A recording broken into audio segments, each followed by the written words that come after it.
అమ్మా భవానీ లోకాల నేలే ఓంకార రూపమమ్మా, తల్లి నీ మహిమల్ని చూపవమ్మా.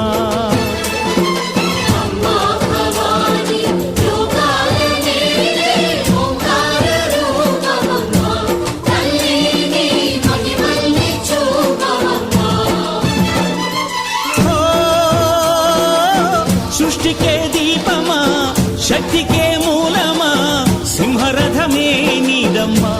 అమ్మ దుర్గమ్మ భక్తులను దీవించుమా.